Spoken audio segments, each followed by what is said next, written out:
Hi, and welcome. So, today we're going to talk about Nutrition Labels 101.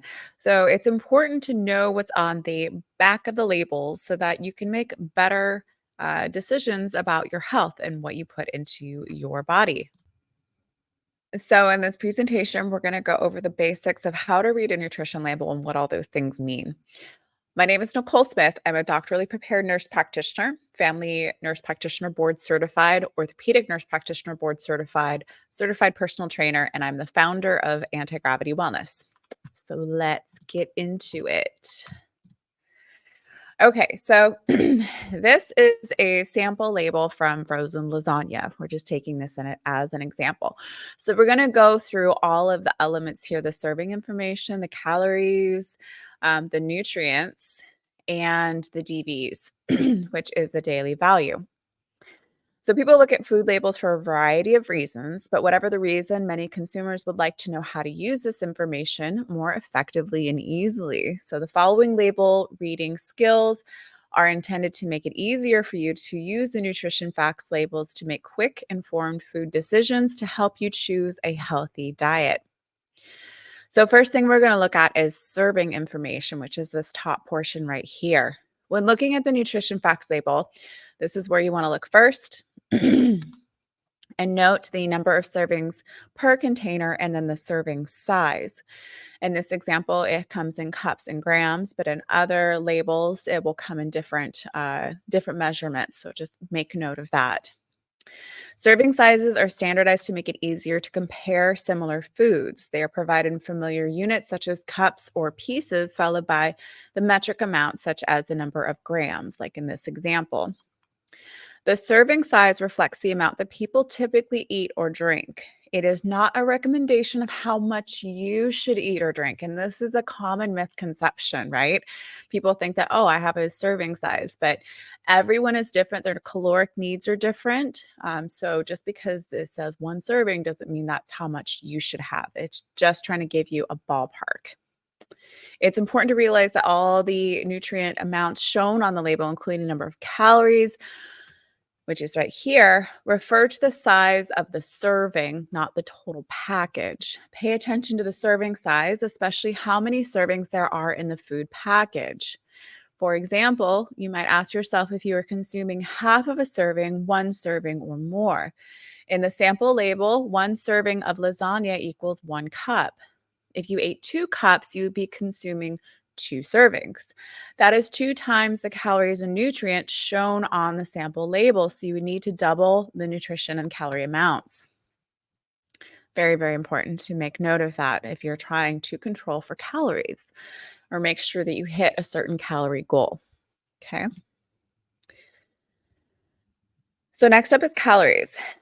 Calories provide a measure of how much energy you get from this sample of serving. So this is the amount of energy within uh, the food. And calories are very important because basics of nutrition, of weight maintenance, of weight loss, calories in versus calories out. We all have a baseline metabolism and all of our metabolisms are different, but within that, if you eat more calories than you are burning with your particular metabolism, then you will gain weight. If you eat less calories than you are burning, in general, you will lose weight to a certain point. Your metabolism is very, very adaptive. And this is where people get confused about that.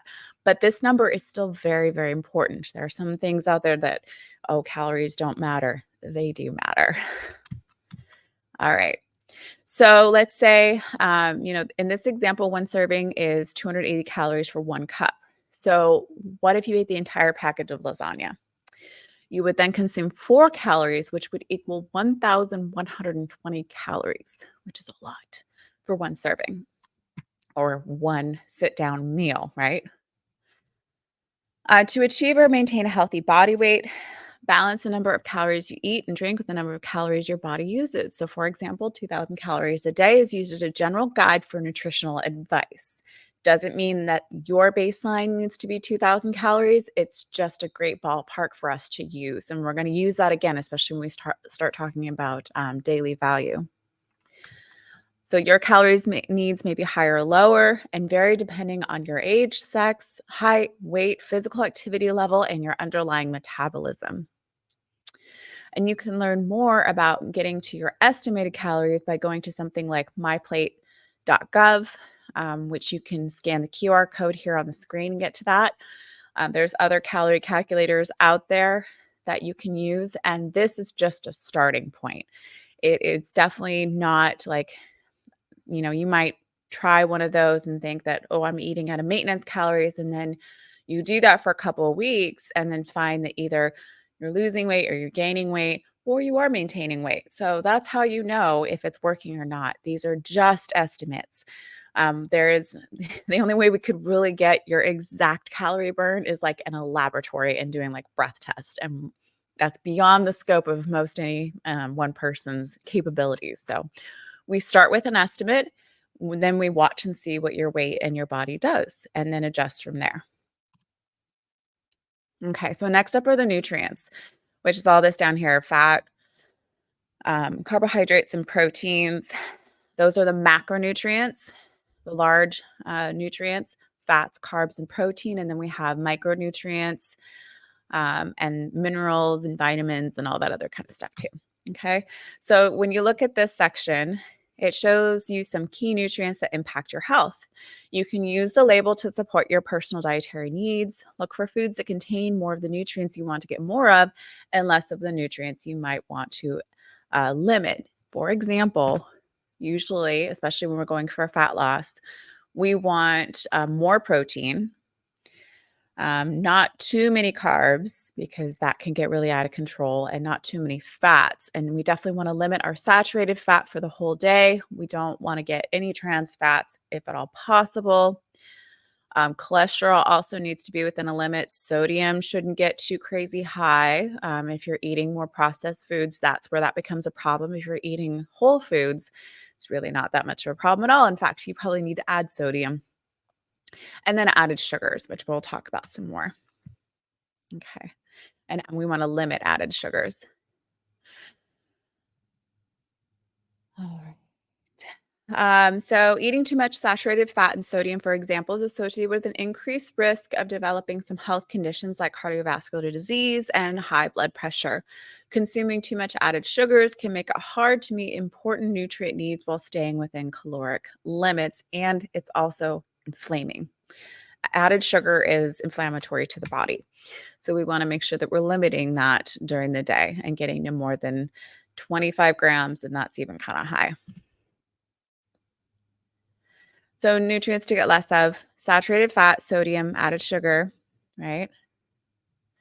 So what are added sugars, and how do they differ from total sugars?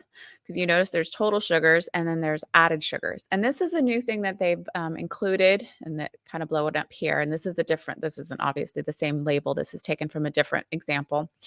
So this is a new addition that they've put into the nutrition label, because this has been an issue that we've noticed, that added sugars, which tend to be those high processed sugars, are really a problem. We've been increasing in our added sugar consumption pretty steadily, and that's correlating quite nicely with the obesity epidemic that has been just rising every year. It's just getting worse and worse. In addition to the health complications from that, such as metabolic disease, cardiovascular disease, certain types of cancer, dementia, and things like that. So it is definitely correlating quite strongly. It's kind of hard to pull these all things apart when we're doing large population studies, but when we see that strong of a correlation, it's kind of like when we saw more cancer rising with more smoking. There's enough evidence that we start to gather together to go, look, this starts to look like a cohesive picture that we can say that this is causing an increased risk for this. So we are definitely seeing that with added sugars. So we definitely want to make sure that we're limiting that. Now, natural sugar is present in a lot of many nutritious foods, such as milk, whole milk, fruit, um, But then there's also added sugars that they can put into the product, especially like high fructose corn syrup, which anything that highly processed is generally not good, especially in any type of appreciable amounts and starts to take over a lot of the calorie content of the food. No daily reference value has been established for total sugars because no recommendation has been made for the total amount to eat in a day. This is also partially because you don't have to eat sugar. So they typically look at when they're talking about uh, daily reference value (DRV), which is different than the daily value. Um, what they're looking at is the risk for deficiency or for toxicity. So that typically has more to do with, like there's a certain amount of amino acids, which are proteins that we have to consume. There's a certain amount of fats that are essential fats that our body does not make on its own. We have to consume these in order to survive. So there's survival and there's illness and then there's optimization. So with carbohydrates, because they're not essential, there isn't those reference ranges. But for the purposes of health, what I typically do with my clients is we start them off. I do protein first always, and we're looking at, and we'll talk about this some more too, zero point 0.8 to 1 gram per pound of body weight. And then we go for the fats, minimum of zero point 0.2 grams per pound of ideal body weight, usually not less than like 45 to 50 grams. If you get less than that, then you start to run into issues with like making sure that you're absorbing fat soluble vitamins like vitamin D, which is super, super important for health. And then we fill in with carbohydrates and preferably healthy carbohydrates and making sure we're getting enough fiber. And I was actually just looking into this. The American Heart Association has recently increased the amount of fiber that they recommend, like women to 30 grams, men to 40 to 45 grams. And originally it had been like back to like 25 grams for women or even 20 grams. So they've actually increased their recommendation because it has such a strong correlation with decrease in the risk for cardiovascular disease. In addition, there's a reference study later on that I show you in this presentation that having a higher amount of fiber in the diet actually helps to control your weight. So it's beneficial on a lot of different levels. And that is a part of carbohydrates. And I always get this question asked too, do I have to count fiber in my total carbs or can I do net carbs? Well, fiber still has calories. So yes, you have to count it all. I wish because we just can't say exactly how much, and this is the nuance of metabolism and digestion and your gut microbiome and how it's breaking things down. Like it's so complex. So trying to break it all down and make sure that you're hitting your goals. It's just best to count it all. And that way, you know exactly where you are and you don't overdo it and then wonder why things aren't working. Okay. All right. Added sugars on the nutrition facts label include sugars that are added during the processing of foods, such as sucrose and dextrose. And if you were to look at the ingredients list on any of these packaged foods that have added sugars, there's like 20 different names for added sugar. So it gets really complicated. This really actually helps to simplify that, which is nice. So foods packaged as sweeteners such as table sugar, sugar from syrups and honey, and yes, honey does count. It's an added sugar. Sugars from concentrated fruit or vegetable juices, which is typically, better, but it's still added sugar. Diets high in calories from added sugars can make it difficult to meet daily recommended levels of important nutrients while staying within the caloric limits. So again, we want to do those, add in the carbs last and definitely limit the added sugars to as minimal as possible, if not completely eliminated, because again, they're not essential. You don't need them in the diet. It's just something that we crave, right? Whole fruit is really the way to go, and natural foods. Okay. So nutrients to get more of. Dietary fiber, we just talked about. So right here is where you'll see the fiber. So we want to get, like I said, for women, at least 30 grams a day, for men, upwards of 40 to 45 grams per day. And then it is dependent upon how much you're consuming. So it's typically about 15 grams per 1,000 calories consumed at the minimum. Vitamin D, also very important. Calcium, iron, potassium, and lots more too. That's not even listed usually on most nutritional labels, just because they're only required to show you so much, and there are just some things that aren't even present. Like this one doesn't even have any vitamin D that it's listing in here. All right, so these are the ones that Americans typically don't get enough of. They are identified as nutrients to get more of. Eating a diet high in fiber can increase the frequency of bowel movements, lower blood glucose and cholesterol levels, and reduce caloric intake. Diets high in vitamin D, calcium, iron, and potassium can reduce the risk of developing osteoporosis, anemia, and high blood pressure. So remember, you can use a label to support your personal dietary needs, choosing foods that contain more of the nutrients you want to get and less the nutrients you may be trying to limit. So let's talk about the percent daily value. The percent daily value is the percentage of the daily value for each nutrient in a serving of food. The daily values are referenced among are reference amounts expressed in grams, milligrams, or micrograms. Like in this example, they're expressed in milligrams of nutrients to consume or not to exceed each day. The percent DV shows how much a nutrient in a serving of food contributes to a total daily diet. So, like in this example, um, 37% of the DV utilized in one serving, and then the rest of the day you have a remaining 63%. Two servings, that would give you 74%, and so on. So this helps you determine if a serving of food is high or low in a nutrient. So you don't need to calculate the percentage of DV for yourself because it's already done for you. It helps to interpret the numbers, grams, milligrams, or micrograms by putting them all in the same scale for the 0 to 100% DV. The percent DV column doesn't add up vertically to 100%. And instead, the percent DV is the percentage of the daily value for each nutrient in a serving of food. So these don't all add up together. They are taken separately, like sodium to sodium. So it can tell you if a serving of food is high or low in a nutrient, and whether a serving of the food contributes a lot or a little to your daily diet for each nutrient. So note that some nutrients on the nutrition facts label, like total sugars and trans fats, do not have a percent DV, and we'll talk about that later. So in general, 5% DV or less of a nutrient per serving is considered low.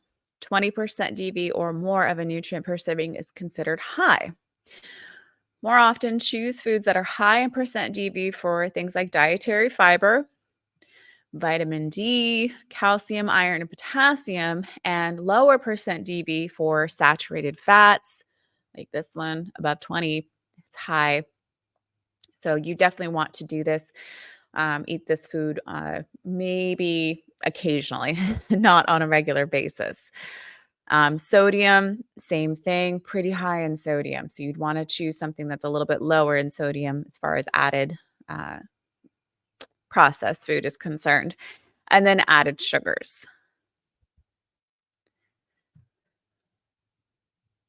All right.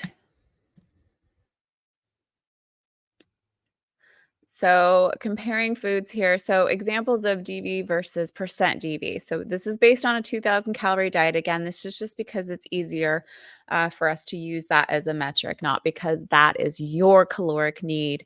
Yours will be different. Okay.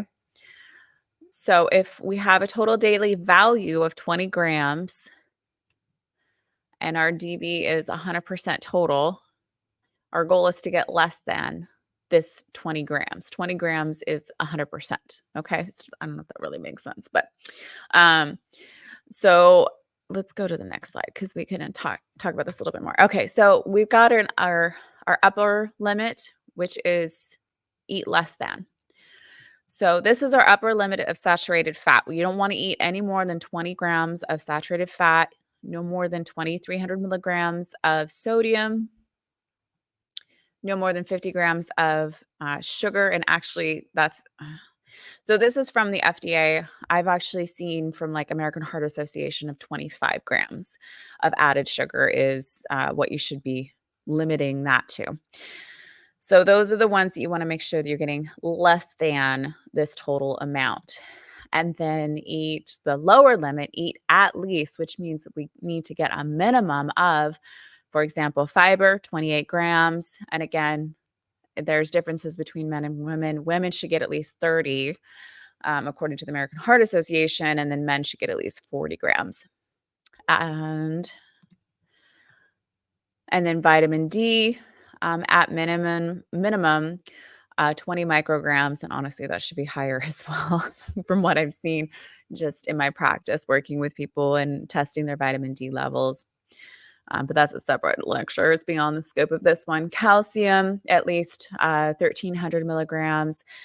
For women, I've also seen at least 1,200 milligrams in the diet, or a diet combined with supplementation, especially as they get older. Iron, at least 18 milligrams per day, and potassium, at least 4,700 milligrams per day. All right. So nutrients without a percent DV. We've got trans fats, we've got protein, and we've got total sugars. Okay. So trans fats. Experts could not provide a reference value for trans fats nor any other information that the FDA believes is sufficient to establish a daily value. Um, so most uses of artificial trans fats in the U.S. supply have been phased out as of 2018 because trans fats are very strongly correlated with an increased risk for disease. So what is a trans fat? Well, it's usually a processed fat. In the process of trying to make fats shelf stable so they don't go rancid, they will manipulate them so that their structure is different than they would be in their native form. And this structure is such that when it gets into the bloodstream, they've noticed that it tends to coagulate very quickly. I guess that's kind of the word for it. That's not like the technical term for it, but it clogs arteries, is kind of the take home message of that. So it's increased with, high blood pressure and heart disease. So this is definitely something that it's in no amount is it recommended. So it has been phased out for the most part. You do want to watch out for um, hydrogenated vegetable oils because those are trans fats. It's just another way of saying that, but they can get away with doing that. And again, that hydrogenation process for the oils, they're putting hydrogen atoms on those oils to make them more stable. But unfortunately, shelf stability and human health are not always same. They don't always go hand in hand.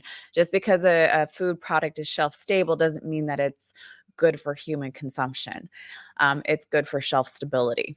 So these food companies are not necessarily trying to make healthy foods. They're just trying to make foods that last longer on the shelf and make them more money over the long run. So be very aware of that. We need to just make sure that you're not over consuming these types of things.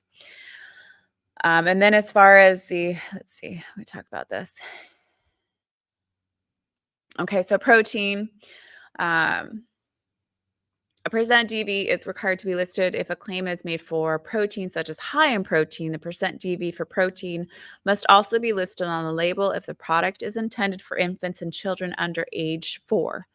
However, if the product is intended for the general population 4 years of age and older, and a claim is not made about protein on the label, the percent DV for protein is not required. Isn't that pretty interesting? So we do have a minimum amount of protein that we need to survive. Like I said, amino acids, there are certain amino acids that are essential, meaning that our body does not make them. So we must consume them from food and we need them for survival. And then beyond that, we also need protein for a lot of other things in the body.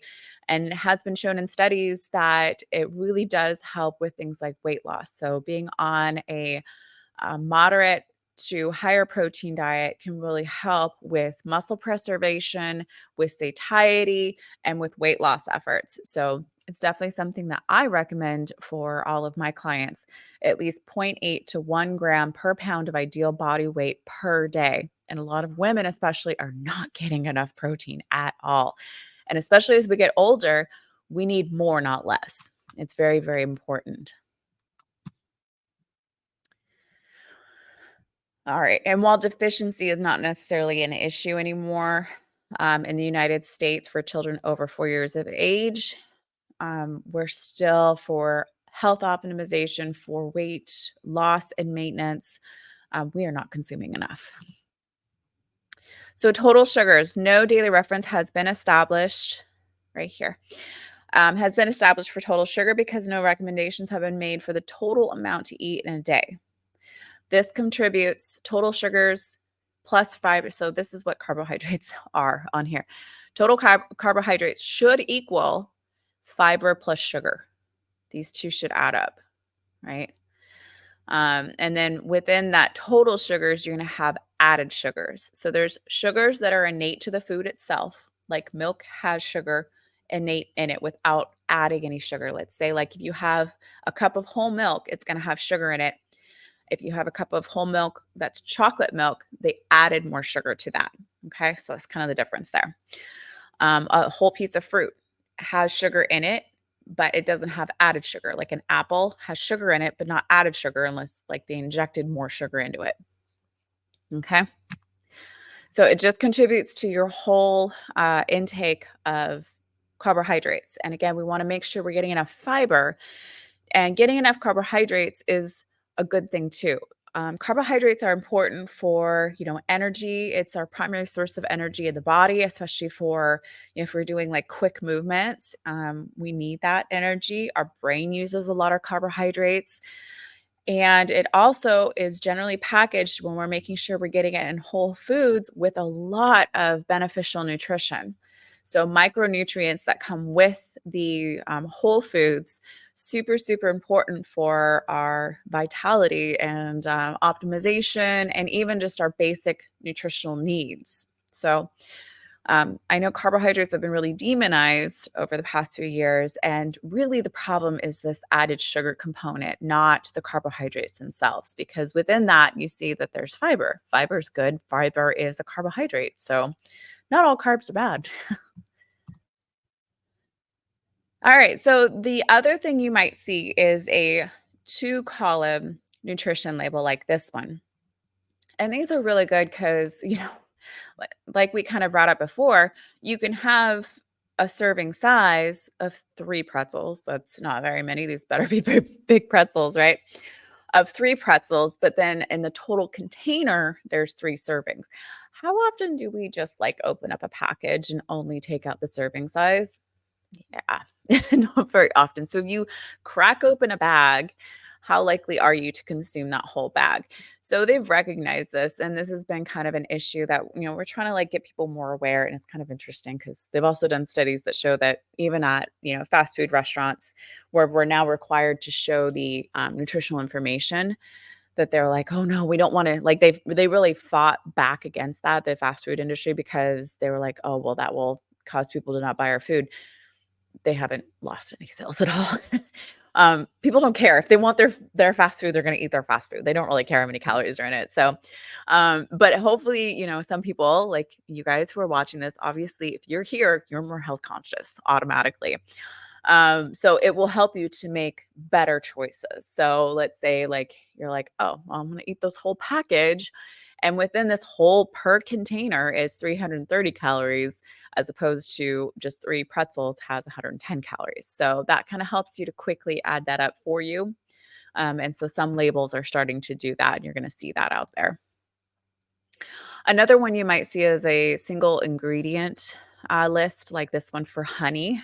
And so there's just one thing in here, it's just honey. And 1 tablespoon is a serving. There's 16 servings.